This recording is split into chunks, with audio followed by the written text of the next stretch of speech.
गुरुभ्यो नमः।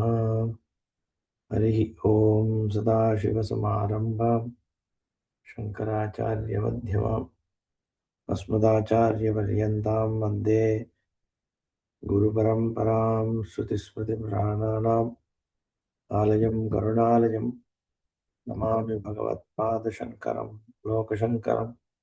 शङ्करं शङ्कराचार्यं केशवं बादरायणं सूत्रभाष्यकृतौ वन्दे भगवन्तौ पुनः पुनः।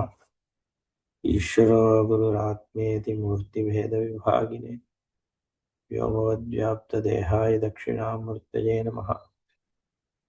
ऋकारस्वन्धकारो वै ऋकारस्तन्निवर्तकः अन्धकारनिरोधित्वात् गुरुरित्यभिधीयते। ॐ सहना भवतु सहनौ भुनक्तु सह वीर्यङ्करवावहै तेजस्विनावधीतमस्तु मा विद्विषावहै। ॐ शान्तिः शान्तिः शान्तिः। ॐ आप्यायन्तु ममाङ्गानि वाक्प्राणश्चक्षुश्रोत्रमतो बलमिन्द्रियाणि च सर्वाणि। सर्वं ब्रह्मोपनिषदं माहं ब्रह्म निराकुर्यां मा ब्रह्म निराकरोद निराकरणमस्तु अनिराकरणं मे अस्तु। तदात्मनिरतेयो उपनिषत्सु धर्मास्ते मयि सन्तु ते मयि सन्तु। ॐ शान्तिः शान्तिः शान्तिः। अथ षष्ठः खण्डः। इयमेव ऋगग्निः साम तत् एतत् एतस्यां ऋचि अध्यूढं साम तस्मात् ऋचि अध्यूढं साम गीयते। इयमेव साग्निरमस्तत्सामा अन्तरिक्षमेव ऋक् वायुः साम तदेतत् एतस्यां ऋचि अध्यूढं साम तस्मात् ऋचि अध्यूढं साम गीयते। अन्तरिक्षमेव सा वायुरमस्तत्सामा द्यौर्येव ऋगादित्यः साम तदेतदेतस्यां ऋचि अध्यूढगुं साम तस्मात् ऋचि अध्यूढगुं साम गीयते। द्यौरेव सादित्यो अमस्तत्सामा नक्षत्राणि एव ऋक् चन्द्रमाः साम तदेतदेतस्यां ऋचि अध्यूढगुं साम तस्मात् ऋचि अध्यूढगुं साम गीयते। नक्षत्राणि एव सा चन्द्रमा अमस्तत्सामा अथ आदित्यस्य शुक्लम्बाः स एव ऋगत यन्नीलं परः कृष्णं तत्साम तदेतद् एतस्यां ऋचि अध्यूढगुं साम तस्मात् ऋचि अध्यूढगुं साम गीयते। अत यदि एव एतदादित्यस्य शुक्लम्भाः सैव साथ यन्नीलं परः कृष्णं तदमस्तत्साम। अथ य एषोऽन्तरादित्ये हिरण्मयः पुरुषो दृश्यते हिरण्यश्मश्रुर्हिरण्यकेश आप्रणस्वात् सर्व एव सुवर्णः। तस्य यथा कप्यासं पुण्डरीकमेव एवमक्षिणी तस्योदिति नाम स एष सर्वेभ्यः पाप्मभ्य उदेति हवि सर्वेभ्यः पाप्मभ्यो य एवं वेद तस्य ऋक्चसामजज्ञेष्णौ तस्मात् उद्गीतः तस्मात् वेवोद्घातयितस्य हि गाता स एष ये चामुष्मात् पराञ्चो लोकाः तेषां चेष्टे देवकामानां च इत्यधिदैवतम्। इति षष्ठः खण्डः। ஆறாவது கண்டம். இது வரைக்கும் அங்க உபாசனைகள் சொல்லிட்டு வந்தது. அங்க உபாசனைன்னா பூமி சா மேல இருக்கிற அக்னி அமஹா, அது மாதிரி அந்தரிக்ஷம் சா அதுல இருக்கிற வாயு அமஹா, இல்ல தியௌர்லோகம் சா அதுல இருக்கிற சூரியன் அமா, நட்சத்திரங்கள்லாம் சா அதுல இருக்கிற சந்திரமா அமா. இப்படி ஒரு எக்ஸ்டர்னல் விஷயத்திலையும் சாமத்தை தியானிக்க சொல்லித்து. இது எப்படி இருக்குன்னா, அந்த மாடர்ன் டே மெடிடேஷன் மாதிரி லைட் மேல ஃபோக்கஸ் பண்ணு. மைண்ட வந்து ப்ளூ கலர் லைட்ல ஃபோக்கஸ் பண்ணு. இப்படிலாம் மெடிடேஷன் சொல்றாங்க. அந்த மாதிரி வெளியில தெரிகின்ற பதார்த்தங்கள், அதுல ஈஸ்வரனோ, பரமபுருஷனோ, பகவான் எதுவுமே இதுவரைக்கும் இந்த கண்டத்த பொறுத்தவரைக்கும் தியானத்துக்கு கொண்டு வரல. அதனால இதெல்லாம் அங்க உபாசனைன்னு எடுத்துக்கணும். அங்க உபாசனையா பண்ணிட்டு வந்துட்டு, இப்போ அந்த அந்தர்யாமி புருஷன் மேல தியானத்த சொல்லப் போறது. அதுக்கு முன்னாடி ஆதித்யனுக்கு நம்மளோட புத்திய கொண்டு வர்றது ஸ்ருதி. ஆதித்யன் அத எது ஏதது ஆதித்யஸ்ய சுக்லம் பாஹ ச ஏவ ரிக் அத யன்னீலம் பரः கிருஷ்ணம் தத் சாம யதேதது ஏதஸ்யாம் ரிச்சி அத்யூடகம் சாம தஸ்மாத் ரிதி அத்யூடகம் சாம கீயதே. சுக்லமாக சுக்லம்னா வெளுப்பு. ஆதித்யஸ்ய சுக்லம் பாஹா சுக்லா தீப்திஹி பிரகாசிக்கின்ற தன்மை. அங்க சுக்லம்ங்கிறது வெண்மையான பானா பிரகாசம், ஒளி. வெள்ளை வெளியர்னு ஒரு ஒளி ஒன்று தேஜஸ் சூரியன்லேருந்து வருதே, அதுதான் இருக்கு. அதுதான் முழுக்க ஆதாரமாக இருக்கு சூரியன்ல. சுக்லா தீப்தி சாயேவ இருக்கு. ஆதாரமா இருக்கிறது இருக்கு, எப்பவுமே பார்த்தோம். அதுக்கு மேல உட்கார்ந்து இருக்கிறது சாம.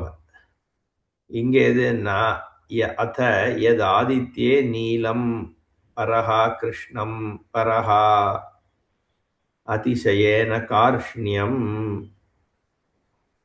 ஒரு நீல வர்ணம், கருப்பு, டார்க் ப்ளூ, நம்ம கண்ணு விழியில இருக்கா மாதிரி. அந்த நம்ம கண்ணு விழி எப்படி இருக்கு, வெள்ளையில நீலமும் கருப்பும் இருக்கோ இல்லையோ, அந்த மாதிரி சூரியன்ல அப்படி ஒரு தன்மை இருக்கு. அப்படியான்னா அது வந்து நல்லா ஃபோக்கஸ் பண்ணி பார்த்தா தெரியுங்கிறார் பாஷ்யக்காரர். தத்தை ஏகாந்த சமாஹித திருஷ்டேஹே திருஷ்யதே. ஏகாந்த சமாஹிதம், சிங்கிள் மைண்டட் ஃபோக்கஸோட சூரியனையே பார்த்துட்டு இருந்தா, கண்ணை அதிலேயே வச்சுட்டு இருந்தோம்னா, அப்போ அந்த சூரியன் மட்டும் தெரியும். அந்த ஸ்கேட்டர்ட் லைட்லாம் போய் அந்த ரவுண்டா சூரியன் மட்டும் தெரியும். இன்னும் ஃபோக்கஸ் பண்ணிட்டே இருந்தோம்னா அதுல அந்த கருப்பு தெரியும். அந்த மாதிரி பண்ணும் பொழுது தெரியறது அந்த கருப்பு. அப்ப அது எங்க இருக்கு, இந்த சுக்ல பிரகாசமாக இருக்கக்கூடிய சூரியனுக்கு மேல அந்த கருப்பு நீலம் இருக்கு. அது சாமம்னு தியானம் பண்ணு. அப்போ உனக்கு எதிர்க்க இருக்கிற அக்னியிலேருந்து ஆரம்பிச்சு சூரியன் வரைக்கும் ஒன்னு எடுத்துன்னு போயிடுத்து ஸ்ருதி. எங்க தியானத்தை ஆரம்பிச்ச, இதோ இருக்கே இந்த பூமி. அதுதானே முதல் இந்த கண்டத்துல முதல் மந்திரம் என்ன, இயமேவ இருக்கு. இயம்லேருந்து ஆரம்பிக்கிறது, பக்கத்துல இருக்கிற ஒரு விஷயத்திலேருந்து ஆரம்பிக்கிறது. பூமின்னு சொன்னார் பாஷ்யக்காரர். அப்போ உன் பக்கத்துல இருக்கிற பூமி, அது மேல இருக்கிற அக்னி தான் உனக்கு வந்து சாம. அப்புறம் கொஞ்சம் தள்ளி போ, எங்க அந்தரிக்ஷம் ஆகாசம், அதுல இருக்கிற வாயு சாமம்னு ரெண்டாவது. அப்புறம் இன்னும் கொஞ்சம் மேல போ, சூரியன். சூரியன் தேவர்லோகத்துல சூரியன் ஆதித்யன். அதுக்கு பின்னாடி என்ன இருக்குன்னா நட்சத்திரங்கள், அதுல சந்திரன். இதெல்லாம் சந்திரன் முன்னாடி தான் இருக்கு. நம்ம இப்போ சயின்டிஃபிக்கா பார்த்தா பட் ஸ்டார்ஸ் எல்லாம் தள்ளி தானே இருக்கு. ஸோ அது மாதிரி கிட்டேந்து தள்ளி வரைக்கும் தியானத்தை எடுத்துன்னு போறது. போயிட்டு சூரியன்ல இப்போ நம்மள நிறுத்துறது ஸ்ருதி. அந்த சூரியனை தியானம் பண்ணு.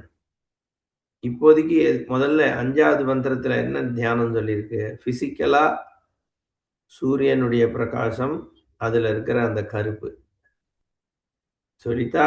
இப்ப அடுத்தது சூரியனுக்குள்ள இருக்கக்கூடிய அந்த புருஷனை பத்தி சொல்ல வருது. அதுதான் அடுத்த மந்திரம். அத யதேவ ஏதத் ஆதித்யஸ்ய சுக்லம்பாஹ स एव सा अत यन्नीलं परः कृष्णं तदमः तत्साम अथ य एषः अन्तरादित्ये हिरण्मयः पुरुषः दृश्यते हिरण्यश्मश्रुः हिरण्यकेशः आप्रणखात् सर्वे एव सुवर्णः सर्वः एव सुवर्णः.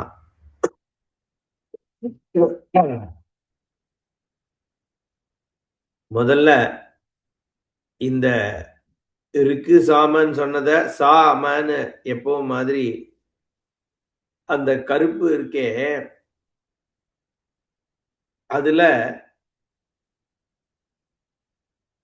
அதுவும் அதுக்கு அடியில இருக்கிற வெண்மையுடைய மாற்றம் தானே அந்த கருப்பு. இது ரெண்டும் சேர்ந்தது சாமத்திலேயே இருக்கு. எப்படி இருக்கு சாமத்திலேயே இருந்து கானம்ன்ற அதிக்கம் இருக்கோ, அந்த மாதிரி இங்கேயும் ஆதித்யனுடைய சுக்லம்பாவும் இருக்கு, நீலம்பர கிருஷ்ணமும் இருக்கு. அதுக்கு மேல அது அமாவா இருக்கு. அத முதல்ல சொல்லிடுறது இந்த இருக்கு. தேயேவ ஏதே பாசௌ சுக்ல கிருஷ்ணத்வே சாச்ச அமஸ்ச சாம. இந்த ரெண்டு விஷயம் இருக்கோ இல்லையோ, என்ன இருக்கு? பாசம் இருக்கு, சுக்ல கிருஷ்ணத்துவம் இருக்கு. சுக்ல பாசம் இருக்கு, கிருஷ்ணத்துவம் இருக்கு இல்லையா? சுக்ல பாசமும் இருக்கு, கிருஷ்ண பாசமும் இருக்குன்னு எடுத்துக்கிறார் பாஷ்யக்காரர். ஏதே பாசௌ சுக்ல கிருஷ்ணத்வே. சுக்ல பாசம் இருக்கு, கிருஷ்ண பாசம் இருக்கு. வெண்மையான ஒரு பிரகாசம் இருக்கு, கருப்பாக ஒரு பிரகாசம் தெரியறது சூரியன்ல. ரெண்டு இருக்கு சேர்த்து, ஒன்னு சா இன்னொன்னு அம, ரெண்டும் சேர்த்து சாம அப்படின்னு தியானம் பண்ணு. இது எல்லாமே நம்ம உபாசனைகள் எல்லாமே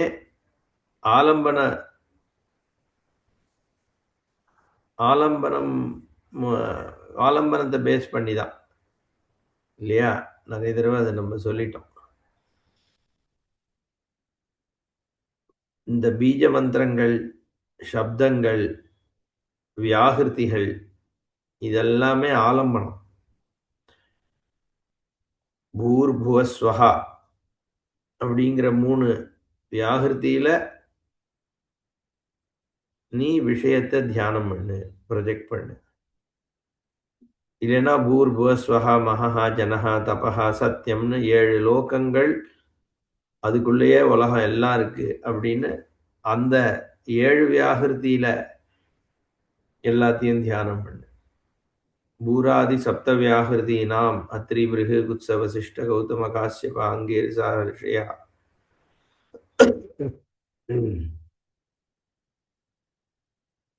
காயத்ரி உஷ்ணுக்கு திருஷ்டுப்பு அனுஷ்டுப்பு சந்தாம்சிலன்னு சொல்றோமே, அதெல்லாம் வியாகிருதி. அதுல நம்ம சமஷ்டியா தியானம் பண்றோம். அப்ப இங்க சா அமா அப்படிங்கிற சாமங்கிற பதத்திலேயே இந்த சூரியன் மொத்தத்தையும் ஆவாகனம் பண்ண சொல்ற. இது உத்கீதோபாசனைன்னு சொல்லி ஓம்காரத்தினுடைய உபாசனை தான் பிரதானமா. ஆனா ஆவு மாலை முதல்ல பண்றதுங்கிறத தவிர உத் கீ தா அதுல பண்ணோம். இப்போ சாம அதையே எடுத்துட்டு அதுல அந்த சாமன்ற பதத்துல சா அமன்னு பிரிச்சு அதுல தியானம் பண்ணு அப்படின்னு இந்த இடத்துல உபாசனை சாமோபாசனையாக சொல்லப்படுது. அத யஹா ஏஷः அந்தராதித்யே, நேர பாஷ்யம் போயிடுறோம் நம்ம. ஏன்னா வாக்கியத்தில் இருக்கிறதா பாஷ்யத்தில் பிரதானமா விஸ்தரிக்கப்படுறது, அதனால அதிலே போயிடும். அத ஏஷः அந்தராதித்ய, ஆதித்யஸ்ய அந்தः மத்தியே ஹிரண்மயः, ஹிரண்மயः இவ ஹிரண்மயः. அந்த சூரியனுக்கு நடுவில் ஆதித்யே அந்தஹா, நம்ம ஒரு சூரியனை பார்க்குறோமே, பிசிக்கல் சூரியன் பார்க்குறோமே, அதுக்குள்ள ஒரு தேவதை சூரியநாராயணன்னு நம்ம சொல்றோம். அந்த ஒரு கான்ஷியஸ் என்டிட்டி, அதை இங்க தியானத்துக்கு கொண்டு வருது ஸ்ருதி. அந்தராதித்யே, சூரியனுக்கு உள்ளேன்னு அர்த்தம். சூரியனுக்கு ஆதாரமாக, உள்ளேன்னா உடனே நோண்டி பார்க்கப்படாது. சூரியனை இயக்குகின்ற ஒரு சேதன வஸ்து. இப்ப இந்த உடம்புல ஆத்மா இருக்குன்னா உடம்புக்கு உள்ள எங்கேயோ இருக்கு, ஹார்ட்டுக்குள்ள இருக்குன்னு இல்லையே, உடம்பு முழுக்க தான் வியாபிச்சிருக்கு இல்லையா? ஆனா இந்த உடம்பு சென்டர்டா தான் இருக்கு இந்த ஆத்மா. அத மாதிரி அந்த ஆதித்யனால அவச்சின்னமா இருக்கக்கூடிய அந்த கான்ஷியஸ் என்டிட்டி அந்த தேவதை. அவச்சின்னம்னா விச் இஸ் என்ன சொல்றது, என்கேப்சுலேட்டட்னு எடுத்துக்கலாம் ரஃப்லி. Qualified by, okay, the consciousness qualified by the sun. அந்த ஒரு உபாதி விசேஷத்தோடு இருக்கக்கூடிய சைதன்யம், அதுதான் இங்க ஹிரண்மயஹா அப்படின்னு. ஸ்வர்ணமயமாக இருக்கு அப்படின்னா என்ன? அது முழுக்க ஸ்வர்ணம் இருக்கா, கோல்டு இருக்கா அப்படின்னா அதான் இல்லைன்னு சொல்லிட்டார் பாஷ்யக்காரர். சொல்ல வர்றார், நஹி ஸ்வர்ண விகாரத்துவம் தேவஸ்ய சம்பவதி ரிக்ஸாம கேஷ்ணத்வ அபகத பாப்மத்வ அசம்பவா. இந்த புருஷன் ஹிரண்மயமாக இருக்குன்னு ஸ்ருதி வாக்கியம். ஏஷः அந்தராதித்யே ஹிரண்மயः புருஷः திருஷ்யதே. இந்த ஆதித்யனுக்கு நடுவுல ஒரு தங்கமயமான புருஷன் தெரிகிறான். அப்போ தங்கமயமா இருக்கானா? உடம்பெல்லாம் தங்கமா இருக்கா? தங்கத்தினால ஆன விக்கிரகம் தான் சொல்லப்படுறதா அப்படின்னா அது சொல்லப்படுறதா எடுத்துக்க முடியாது. ஏன்னா போக போக அவனை பத்தி என்ன சொல்லப்பட்டிருக்கு?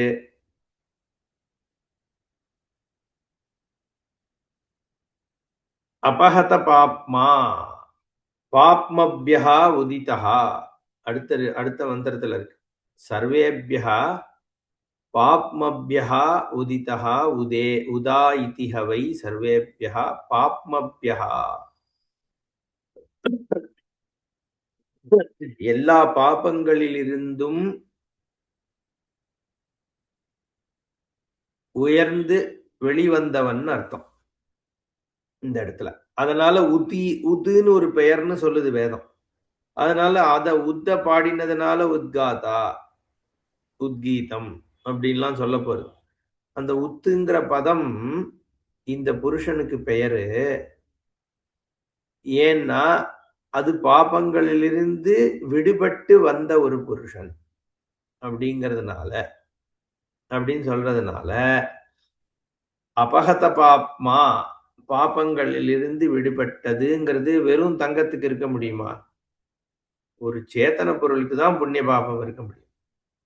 அப்படிங்கிறதுனால இந்த இடத்துல ஸ்வர்ண ஹிரண்மயகான்றது ஸ்வர்ணத்தை சொல்லலை அப்படின்னு எடுத்துனாலும், வெறும் ஸ்வர்ணத்துக்கு பாபத்திலிருந்து விடுபட்டதுன்னு சொல்ல முடியாது. அது மட்டும் இல்லாம ரிக்ஸாம கேஷ்ணம்னு பின்னாடி சொல்ல போறது. கேஷ்ணம்னா அதனுடைய ஒரு ஜாயிண்ட்னு அர்த்தம், சேர்க்கை. ரிக்ஸாமமும் சேர்ந்து இருக்கக்கூடிய தன்மை இந்த புருஷனுக்கு இருக்குன்னு சொல்லும் பொழுது, அதுவும் வெறும் ஒரு ஜட பொருளான ஸ்வர்ணத்துக்கு இருக்க முடியாது. அதனால இங்க ஸ்வர்ணமயமா ஹிரண்மய புருஷன்னா ஏதோ தங்க விக்கிரகத்த சொல்லல. அப்படின்றது புரியறதுங்கிறார். நஹி சௌவர்ணே அச்சேதனே பாப்மாதி பிராப்திஹி அஸ்தி ஏன பிரதிஷித்யேத. ஸ்வர்ணத்தினால அச்சேதனம்னா ஜடம். ஒரு இனர்ட் இனர்ட் கோல்டு மெட்டீரியல் தான் அங்க சொல்லப்பட்டிருந்ததுன்னா, பாப்மம் முதலான விஷயங்கள், பாப சம்பந்தம் அதுக்கு வர முடியாது. புண்ணிய பாபம்ங்கிறது இனர்ட் கிடையாது. அதனால அபகத பாப்மான்னு சொல்ல வேண்டிய அவசியம் வராது. பிராப்தஸ்ய தான் பிரதிஷேதம் பண்ண முடியும். பிராப்தியே இல்லைன்னா பிரதிஷேதம் பண்ணப்படாதுன்னு சாஸ்திரம். பிரதிஷேதம் பண்றதுக்கு என்ன இருக்கு? இருக்கிற விஷயத்தை தான் இவன் நல்லவன் இல்லை அப்படின்னா, நல்லவன்ற தன்மை ஒருத்தனுக்கு இருக்க முடியும்னா தான் அவன் நல்லவன் இல்லைன்னு சொல்ல முடியும். இந்த சேர் நல்லவன் இல்லைன்னு சொல்ல முடியுமா? பிராப்தி இல்லாத இடத்துல பிரதிஷேதம் பண்ண முடியாதுங்கிறதுனால இங்க அந்த அபகத பாப்மான்னு சொல்லப்படுறதுனால இது சேதனத்தை தான் சொல்லுது. சாக்ஷுஷேச்ச அக்ரஹணா. வெறும் தங்க சிலையா இருந்ததுன்னா கண்ணுக்கே தெரிய முடியணும். நம்மளாலேயும் அது பார்த்தும் சொல்ல முடியல அப்படி ஒண்ணு இருக்குன்னு. அப்போ இங்க ஹிரண்மயகான்னு எது சொல்லப்படுறது? ஜோதிஸ்வரூபமாக இருக்கிறார் அந்த புருஷன்றது அர்த்தம். அத்தஹா லுப்தோபமஹா ஏவ ஹிரண்மய சப்தா ஜோதிர்மயா இத்தியர்த்தः. பிரகாசிக்கின்ற தன்மை, சேதன தன்மை, சைதன்ய பிரகாசமாக இருக்கிற ஸ்வரூபம் அந்த பரமபுருஷனுடைய ஸ்வரூபம்ங்கிறதுனால இங்க சேத்தன விசேஷத்தை சொல்லுறது. அதுக்கு உவமையாக ஹிரண்மயா, தங்கத்தை போன்ற அப்படின்னு அர்த்தம். அதுதான் லுப்தோபமம்னு பேரு. சௌவர்ண இவ, அந்த இவகாரம் ஹிரண்மயா இவன்னு சொல்லல, ஹிரண்மயான்னு சொல்லியாச்சு. லுப்தோபமம்னு பேர். அந்த அதை போன்றங்கிறது சொல்ல வேண்டிய அவசியம் இல்லை அப்படின்னு அர்த்தம். நீ இரண்மயன் சொன்னாலே தங்கமான வெளுப்பு. அவன் தங்க கட்டி சார் அப்படின்னா, தங்க கட்டினா நிஜமாவே தங்க கட்டியா? அவன் அப்படி கிடையாது. அவ்வளோ ஒரு பியூர் ஃபெலோ அப்படின்னு சொல்றோம் இல்லையா? அந்த மாதிரி தான் இது லுப்தோபமம் ஹிரண்மய சப்தா ஜோதிர்மயா இத்தியர்த்தः. ஜோதிஸ்வரூபம், ஞப்திஸ்வரூபம், கான்ஷியஸ் எஃபல்ஜென்ட் தேவன் அர்த்தம். தேவன் திவ்னா என்ன அர்த்தம்? பிரகாசிக்கின்றதுன்னு அர்த்தம். ஜடத்தன்மை எதுவுமே இல்லாம, இருள் எதுவுமே இல்லாம, ஒன்லி தேவர்களுடைய சரீரம் என்ன, பிசிக்கல் சரீரம் கிடையாது வாழ்க்கை. வெறும் பிரகாசிக்கின்ற தன்மை மட்டும்தான் இருக்கு. அது மாதிரி இங்க ஜோதிர்மயமான ஒரு புருஷன் அங்க இருக்கார். அவர் மேல இப்ப தியானம் பண்ண சொல்றது ஸ்ருதி. உத்தரேஷு அப்படி சமானா யோஜனா, எங்கெங்கெல்லாம் இந்த ஹிரண்மயா வருதோ அங்கெல்லாம் இதுதான் ஜோதிர்மயம்னு அர்த்தம் அப்படின்னு சொல்லிட்டார். புருஷா புரிஷயனாத் வாக்கியத்துல ஹிரண்மய புருஷா திருஷ்யதே. இந்த புருஷகாங்கிறது ரொம்ப இன்ட்ரெஸ்டிங் வேர்டு. ஏன்னா புருஷன்னா உடனே தமிழ்ல புருஷன்னா ஹஸ்பண்ட்னு எடுத்துக்கிறோம். என்ன இல்ல கொஞ்சம் ஹிந்தி அதெல்லாம் தெரியும்னா புருஷன்னா மேன் அப்படின்னு எடுத்துக்கிறோம் இல்லையா? மேஸ்குலைன் ஜெண்டரை சொல்றது புருஷா. அப்போ சாஸ்திரங்கள் பொதுவாக பரமபுருஷன் அப்படின்னா ஈஸ்வரன் அப்படின்னு எடுத்துக்கிறான். பரமாத்மானாலே என்ன ஹரி சர்வோத்தமன் அப்படின்னு அத்வைதிலாம். அப்ப இங்க புருஷன்றது ஒரு ஆளை குறிக்கிறதா? சூரியனுக்கு உள்ள ஒரு ஆள் ஒருத்தர் உட்கார்ந்து இருக்காரா? ஆள்னா என்ன? நம்மள மாதிரி கை கால் இருக்கணும், கிரீடம்லாம் இருக்கணும். என்ன அப்படி ஒருத்தர் சூரியனுக்கு உள்ள உட்கார்ந்து இருக்காரா? அது நம்மளோட மைண்ட் எந்த ஒரு விஷயத்தையும் ஹியூமன் மாதிரியே இருக்கணும்னு எதிர்பார்க்கிறது. அப்பதான் நம்மளால ரிலேட் பண்ண முடியும். சர்வசக்தியா பகவான் இருக்காருன்னா, அவரு கூட வந்து கண் இருக்கணும், மூக்கு இருக்கணும், காது இருக்கணும். அப்பதான் நம்மளால அத வந்து ரிலேட் பண்ண முடியும். ஹியூமன் டிஃபிகல்டி அது. அதனால புராணங்கள் அதே மாரி சரி நீ அதில அப்படியே உபாசிச்சுக்கோ அப்படின்னு குடுத்துடுத்தே ஒழிய, வேதம் வந்து ஆப்வியஸ்லி அப்படி சொல்ல போறதில்ல. ஏன்னா, ஒரு தாத்பரியத்த சொல்ல வரும்பொழுது, உருவகப்படுத்தி சொல்ல வேண்டிய அவசியம் கிடையாது. உபாசனைக்காக வேணா சொல்லலாமே ஒழிய, இங்கேயுமே உபாசனைய சமஷ்டி உபாசனையா தான் வேதம் காண்பிக்கிறதுங்கிறதுனால, புருஷகான்னு உடனே ஒரு ஆளு கை காலோட வேஷ்டி கிஷ்டிலாம் கட்டின்டு, மேல அங்கவஸ்திரம் போட்டு ஒருத்தர் சூரியனுக்குள்ள உட்கார்ந்துண்டு அவர் தான் சூரியனை நடத்துறார் அப்படின்னு எடுத்துக்க வேண்டியதில்ல. எடுத்துக்கிறதும் சரியா இருக்காது. அது ஒரு சக்தி தானே. ஒரு சேதன சக்தி தான் அதை இயக்கிறது. அப்போ புருஷங்கிற பதத்துக்கு எப்படி அர்த்தம் பண்ணணும்? பாஷ்யகாரர் சொல்லித் தரார். புரிஷயனாத் உள்ளிருந்து விளங்குவதால். புறம்னா கோட்டை, ஃபோர்ட்டு, ஹவுஸு இந்த மாரி. ஷயனாத் அதுக்கு உள்ள இருக்கக்கூடிய தன்மை, சேதன சைதன்யத்துக்கு இருக்கோ இல்லையோ? சூரியன்ற அந்த பிசிக்கலுக்குள்ள அதை இயக்கக்கூடிய ஒரு கான்ஷியஸ் என்டிட்டி அது உள்ள நிறைஞ்சிருக்கு. புரி ஷயனாத் பூரயதி வா ஸ்வேன ஆத்மனா ஜகத்து. அதனாலேயும் புருஷன். இந்த புருஷன்றது வந்து ஹிரண்ய கர்ப்பனுக்கு கொண்டு வரலாம் இப்போ. சூரியன்றது தாண்டி இங்க ஹிரண்ய கர்ப்பனையே புருஷனாக, ஏன்னா இங்கே ஹிரண்மய சப்தா இங்க வர்றதுனால ஹிரண்ய கர்ப்பன்னா யாரு? இந்த உடம்ப வந்து நம்ம இருக்கோம் இல்லையா? இந்த உடம்பு வச்சுட்டு இருக்கோம். இந்த உடம்புக்குள்ள ஒரு சேத்தன வஸ்துவாக கான்ஷியஸ் என்டிட்டியா நம்ம பரவி இருந்து இந்த உடம்ப வந்து இயக்குறோம். அதுதானே உண்மை. அப்போ இந்த உடம்ப வியாபிச்சிருக்கின்ற அந்த கான்ஷியஸ் என்டிட்டி தான் நான்ற ஜீவன். அதே சமஷ்டியில எடுத்துன்னு போனோம்னா, இந்த மொத்த ஜெகத்தையும் உலகம் முழுக்க வியாபிச்சிருந்து உலகத்தை இயக்குகின்ற அந்த சேதன வஸ்துக்கு ஹிரண்ய கர்ப்பன்னு பேர். தேஜஸ்வரூபமாக உள்ள இருந்து பிரகாசிக்கின்றவர் அதான் ஹிரண்ய கர்ப்பன். ஏன் அதுக்கு மட்டும் அப்படி ஒரு ஜோதிர்மயம்னு சொல்ல வேண்டியிருக்குன்னா, நம்ம பார்க்கறதெல்லாம் ஜடமாவே தெரியுது. மலை, ஆடு, மாடு எல்லாமே ஜடம் தான் நம்ம பார்க்கறது. நகர்றதுங்கிறத வேணா பார்க்கிறோமே ஒழிய, சைதன்யத்தை நம்ம பார்க்கறது இல்ல. பட் இது அத்தனையும் ஒரு முழுக்க ஒரே கான்ஷியஸ் என்டிட்டி இயக்கணும்னா, அது எப்படி ஒரு ஜோதிர்மயமான ஒரு சேத்தன வஸ்துவாக இருக்கணும். அதனால அதுக்கு ஹிரண்ய கர்ப்பன்னு பெயர் கொடுக்கிறது சாஸ்திரம். அப்ப ஸ்வேன ஆத்மனா பூரயதி ஜெகத். இந்த கம்ப்ளீட் என்னென்னலாம் கேலக்சிஸ் எக்ஸிஸ்டன்ஸ் இருக்கோ, அதை எல்லாத்தையும் வியாபிச்சிருக்கின்ற அந்த சொரூபத்தை தான் புருஷன்.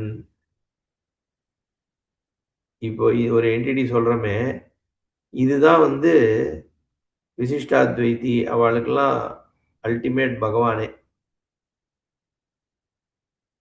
நம்ம நம்ம வேதாந்தத்துல வந்து இதை தாண்டி போறோம். இங்க வந்து வியாபிச்சு இருக்கு அப்படின்னு சொல்லும் பொழுது, வியாபிக்க எதை வியாபிக்கிறதோ அது என்ன? அது தனி சத்தியமா? வியாபிக்கின்ற இந்த புருஷன் பகவான்னு வச்சுக்கிறோம் சரி.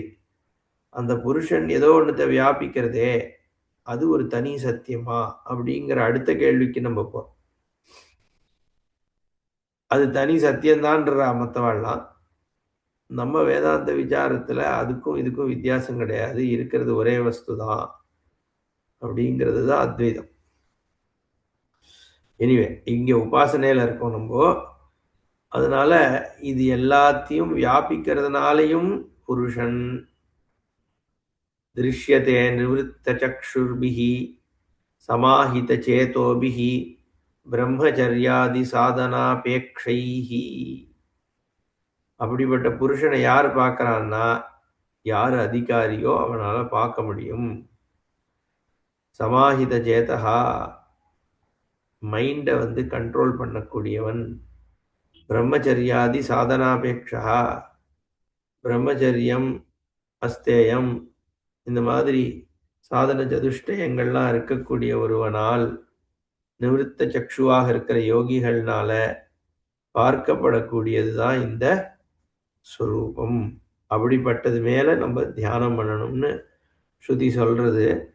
மேல பார்ப்போம் நம்ம. ஓம் பூர்ணமதః பூர்ணமிதம் பூர்ணாத் பூர்ணமுதச்யதே பூர்ணஸ்ய பூர்ணமாதாய பூர்ணமேவாவசிஷ்யதே. ஓம் சாந்தி ஷாந்தி ஷாந்தி. ஹரிஹி ஓம் ஸ்ரீ குருभ्यो நமः. ஹரிஹி ஓம்.